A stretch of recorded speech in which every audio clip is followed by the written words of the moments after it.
Shalom Bapak Ibu Saudara pendengar live study yang dikasihi oleh Tuhan kita Yesus Kristus. Sebab orang yang berhenti belajar, berhenti bertumbuh. Mari kita bersatu dalam doa. Bapa yang baik, curahkan apa yang menjadi isi hatimu untuk kami semua pada kesempatan ini. Kami mau belajar. Dalam nama Tuhan Yesus kami berdoa, amin. Bapak Ibu Saudara, kita sudah sampai di kitab Kisah Para Rasul di pasal yang terakhir, yaitu pasal yang ke-28.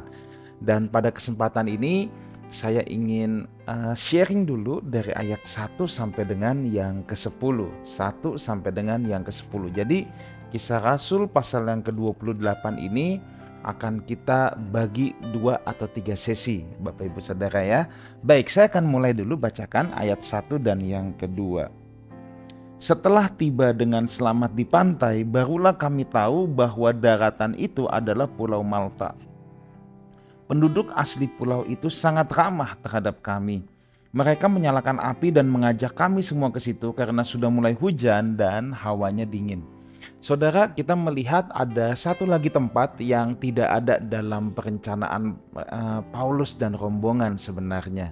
Seperti kita ketahui bahwa perahu yang ditumpangin kandas atau terpecah belah ya. Sedangkan mereka semua menyelamatkan dengan skoci dan ada yang mulai berenang juga ya. Singkat cerita, mereka sampai ke daratan sesuai janji Allah bahwa tidak ada satu orang pun yang binasa, semuanya selamat sampai di daratan, hanya kapalnya saja yang hancur. Nah, di sini kita lihat mereka berenang ke daratan yang terdekat. Tidak taunya mereka tiba di satu pulau yang namanya Pulau Malta. Tempat ini tentunya tidak ada dalam rencana untuk rombongan itu berhenti di pulau itu. Tapi saya cuma mau bilang begini, satu hal yang pasti. Tuhan bisa memakai semua keadaan, termasuk badai yang terjadi pada saat itu. Kita tahu bagaimana mereka terkatung-katung di laut cukup lama, berminggu-minggu. Ya, tetapi Tuhan bisa memakai angin badai itu juga untuk memenuhi rencana Allah. Tuhan tidak pernah kehabisan rencananya, serta Tuhan selalu memberikan kesempatan kepada umatnya untuk menyatakan kemuliaannya di tengah badai sekalipun. Jadi saya ulangi lagi. Kadangkala badai datang memang tidak ada dalam ekspektasi hidup kita. Tentu tidak ada dalam perencanaan kita. Siapa sih yang mau merencanakan badai? Tetapi Bapak Ibu Saudara, ketahuilah yang pertama, sekalipun badai, Tuhan tidak pernah kehabisan cara untuk bisa membuat badai justru dipakai oleh Tuhan menjadi alat bagi kemuliaannya. Ya, Tuhan tidak pernah kehabisan cara, saudara, untuk menggunakan apapun. Badai dalam hidup kita sekalipun yang tidak kita rencanakan, Tuhan bisa pakai itu. Dan setiap apapun itu kita diberikan kesempatan untuk menyatakan kemuliaan sekalipun dalam badai. Paulus tiba di Malta tentu bukan dalam rencana semula. Angin badai yang membuat Paulus harus tinggal di sana selama 3 bulan bersama-sama penduduk Malta. Jadi Paulus 3 bulan dan rombongan lamanya di Malta. Malta itu sebuah pulau yang terletak di antara Pulau Sisilia dan benua Afrika. Pulau ini adalah pulau terjauh dari benua Eropa dibandingkan dengan pulau-pulau lainnya di Mediterania. Jadi Malta ini masih merupakan bagian dari benua Eropa, tapi ini sudah pulau yang terjauh ya, batas jauh. Jaraknya itu kurang lebih 97 km dari Pulau Sisilia. Pulau ini terkenal sejak para kesatria Malta mempertahankan pulau ini dengan gagah berani terhadap serangan orang-orang Turki di kemudian hari. Nah, Bapak Ibu, kita bisa melihat bagaimana dicatat dalam ayat yang kedua, orang-orang di pulau ini sangat ramah terhadap Paulus dan orang-orang yang tentunya kapalnya kandas dihantam angin badai. Ya, dimana sesuai janji Allah, mereka semua selamat. Saya jadi ingat Pulau Bali, saudara ya. Kalau kita ingat Pulau Bali, waktu dulu belum banyak pendatang, Pulau Bali itu juga terkenal sekali. Sangat ramah, terkenal dengan kejujurannya, sampai orang bilang ketinggalan handphone, ketinggalan dompet, gak akan ada yang sentuh dulu masih zaman telepon umum ya. Katanya dulu belum populer handphone. Kalau ketinggalan dompet di tempat telepon umum, nggak akan ada yang sentuh. 3 jam kemudian balik, dompetnya masih di situ, kondisinya masih utuh lengkap. Nah, itu katanya kira-kira gambaran Pulau Bali pada saat itu. Nah, saya ketika membaca ayat ini saya membayangkan, wah, Pulau Malta mungkin ya seperti Pulau Bali zaman dulu ketika belum banyak pendatang. Hari ini Bali udah tidak sama, saudara ya. Walaupun orang-orang Bali sendiri selalu bilang, ini yang bikin kriminalitas jadi mulai ada copet ini pendatang. Kalau orang Bali asli itu baik-baik, jujur-jujur ya. Nah, saat itu adalah musim dingin ya. Kalau penduduk pulau tersebut tidak bisa menerima Paulus dan rombongan, wah, maka mereka bisa mati kelaparan atau mati kedinginan. Tetapi sesuai dengan janji Allah bahwa mereka semua dalam pemeliharaan Tuhan. Saudara, ada satu kebenaran yang perlu kita catat di sini. Pemeliharaan Allah bisa datang melalui siapa saja dan kapan saja. Saya ulang lagi. Pemeliharaan Allah bisa datang melalui siapa saja dan kapan saja. Mungkin kita berpikir kita sudah ada di jalan buntu. Mungkin kita berpikir aku sudah tidak ada harapan lagi. Kayaknya udah gak ada lagi yang bisa nolong aku. Tapi saya cuma mau ingatkan gini.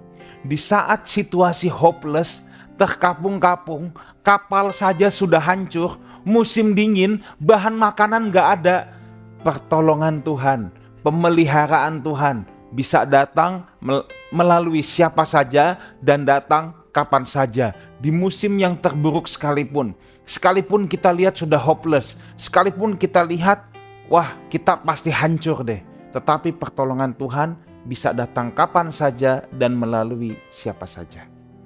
Ayat 3 dan 4. Ketika Paulus memungut seberkas ranting dan meletakkannya di atas api, keluarlah seekor ular berbisa karena panasnya api itu, lalu menggigit tangannya. Ketika penduduk asli pulau itu melihat ular itu tergantung di tangan Paulus, mereka berkata seorang kepada yang lain, orang ini pasti seorang pembunuh, sebab meskipun ia telah selamat dari laut, ia tidak dibiarkan hidup oleh Dewi Keadilan. Nah, saudara, kita lihat di sini musim dingin lagi bikin api unggunnya panas. Ada ular di situ, kepanasan rupanya di tempat di mana ada api unggun dinyalakan. Ular itu karena nggak tahan panas dia keluar, dan rupanya yang terdekat dari sekian banyak orang yang dipilih oleh ular itu ya adalah Paulus. Nah, kalau di terjemahan Alkitab lama itu ular beludak. Kalau terjemahan baru itu ular berbisa. Nah, tetapi saya cek di bahasa Yunani King James Version ya, itu kalau kita lihat dari Textus Receptus yang lumayan punya kemiripan dengan Bizantin ya, itu digunakan kata echidna. Nah, echidna ini adalah jenis ular viper, saudara.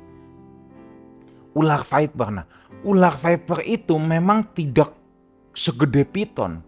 Tapi ular viper itu sangat terkenal dengan bisanya. Bisanya dia ini lebih hebat daripada bisa kobra, saudara ya. Ular viper ini biarpun ukurannya tidak gede, wah, tapi kalau udah menggigit kena bisa, itu orang tinggal tunggu mati. Makanya begitu semua ngelihat ada ular viper ini keluar menggigit tangan Paulus, mereka berpikir Paulus pasti mati. Paulus sebentar lagi pasti rebah. Nah, tapi kita lihat menariknya di sini, kita lihat gimana orang-orang primitif, kan saat itu masih primitif, saudara ya. Ilmu pengetahuan tuh belum maju ya, belum banyak terlalu pengenalan akan Allah yang sangat luas ya. Memang nggak primitif banget seperti zaman batu, tapi masih zaman kuno lah. Orang primitif itu punya kecenderungan, atau orang kuno itu selalu menghubungkan musibah dengan kutukan, dosa, atau karma. Kalau kita mau jujur, zaman sekarang juga masih ada yang kayak gitu loh, saudara. Bahkan di tengah-tengah orang Kristen sendiri juga masih ada loh yang punya pola pikir seperti ini. kalau ada dalam tanda petik musibah atau yang dikatakan kemalangan manusia, ada loh orang-orang Kristen juga yang berpikir dosa apa nih, kutuk apa nih, selalu dihubungkan ke arah situ. Nah, cara seperti ini memang kerap kali terjadi, baik di zaman dulu maupun di zaman sekarang, bahwa ada kemalangan yang selalu terkait dengan kutuk, dosa, hukuman, dan lain sebagainya. Bapak Ibu Saudara, memang bisa ada dan seringkali atau kadangkala terjadi kemalangan berhubungan dengan dosa atau kutuk dan lain sebagainya. Tetapi kita harus bisa melihat begini. Kita tidak boleh begitu melihat musibah, begitu lihat kemalangan, langsung kita asosiasikan dengan kutuk atau dosa. Ini yang gak boleh, ya. Bisa aja itu, tapi jangan langsung divonis. Seakan-akan kalau ada orang kena musibah, orang kena kemalangan, kita langsung lihat pasti ada dosa, pasti ada kutuk. Jangan dimutlakan. Bisa ada kemungkinan begitu, tetapi juga bisa juga tidak. Nah, di lain pihak kalau kita lihat kisah ini, sebenarnya mereka punya pola berpikir yang sangat manusiawi, saudara. Yaitu malapetaka mengejar orang-orang jahat. Malapetaka mengejar orang-orang jahat. Ini sebenarnya pola pikir seperti ini ada di semua aliran kepercayaan. Orang yang jahat dikejar oleh malapetaka. Dan pola berpikir yang disebut dengan nemesis ilahi atau pembalasan ilahi. Atau dengan bahasa gampangnya, perbuatan jahat pasti akan menerima hukuman. Ya. Nah, ini manusia secara umum pasti punya pola berpikir ini. Pola berpikir ini sebenarnya juga tidak salah, saudara. Kejahatan itu pasti akan dihukum kok, tinggal tunggu waktu. Ya.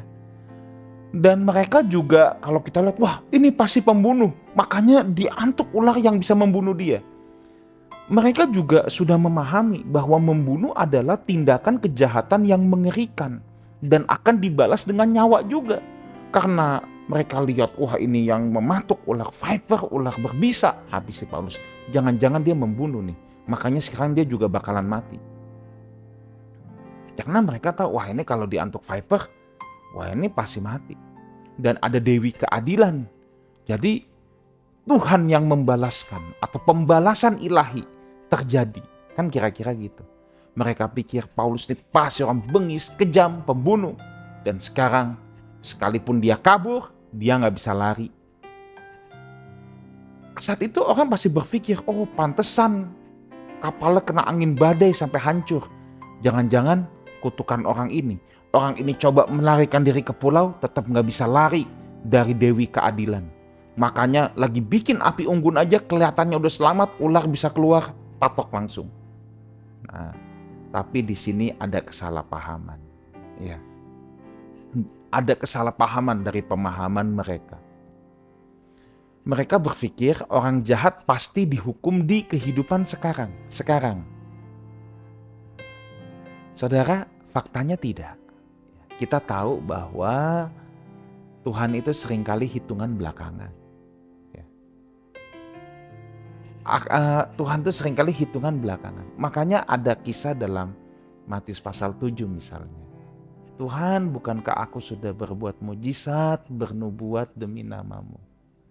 Tetapi nanti kan baru ada pada saat itu aku akan berterus terang, aku tidak mengenal engkau. Bukan sekarang, saat itu.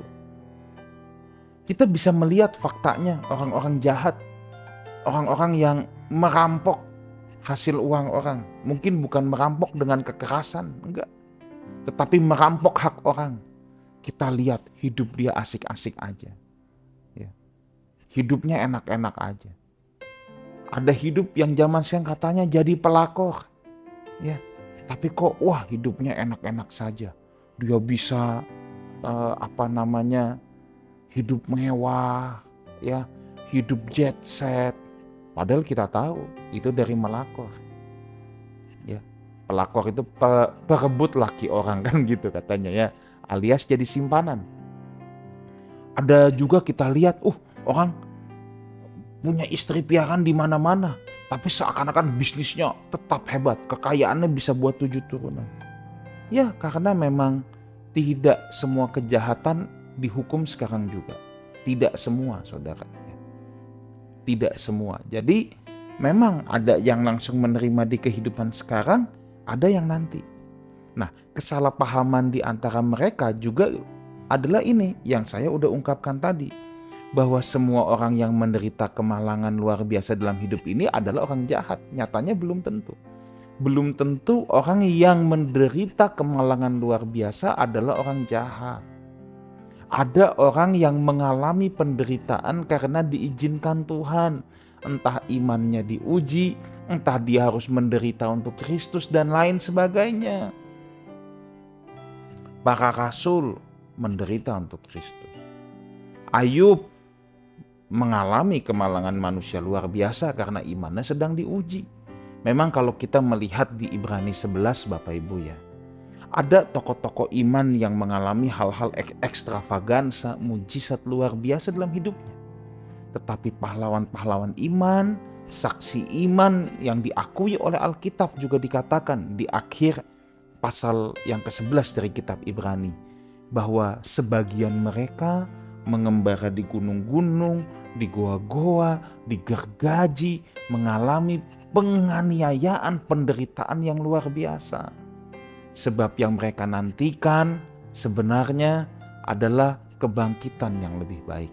Jadi tidak semua kemalangan luar biasa dalam hidup ini berarti atau tanda seseorang melakukan kejahatan. Kita tidak bisa semudah itu menggeneralisasi ya.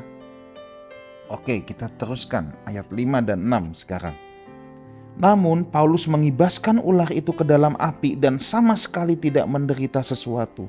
Mereka menyangka bahwa ia akan bengkak atau tiba-tiba akan mati rebah. Sesudah lama menanti-nanti dan melihat bahwa tidak terjadi apapun padanya, mereka berubah pikiran dan berpendapat bahwa ia seorang dewa. Jadi udah ditunggu-tunggu pasti rebah nih, nggak taunya nggak terjadi apa-apa saudara. Dari yang dipikir orang jahat langsung berubah 180 derajat.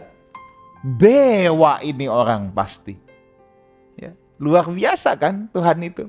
Bayangkan saudara, dari dianggap penjahat, kena kutukan, kena pembalasan ilahi, justru sekarang dianggapnya dewa. Sekarang dianggapnya justru dewa. Paulus tidak terdampak sama sekali.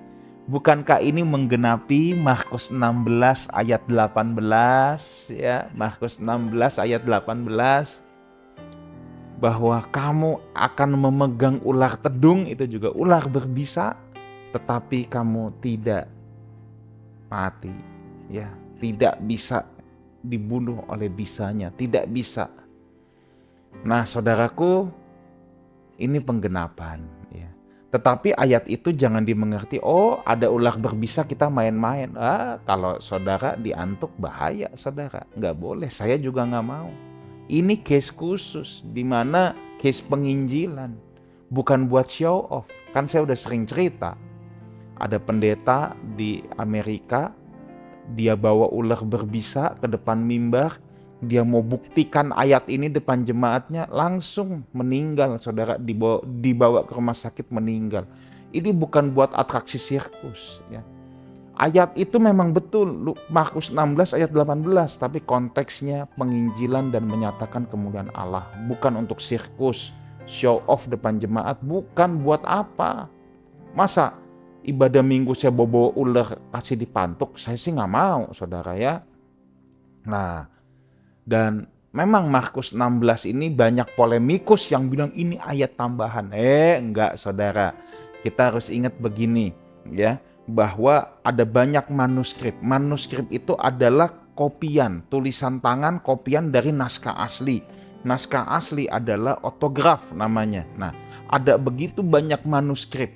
Perjanjian baru kita punya lebih dari 5.000 manuskrip. Tidak ada satupun dokumen tua di dunia ini, sepanjang sejarah dunia, yang punya manuskrip atau salinan sebanyak Alkitab. Nah, dari banyak manuskrip itu kan namanya orang nyalin. Dulu nyalinnya di papirus. Papirus harganya sangat mahal.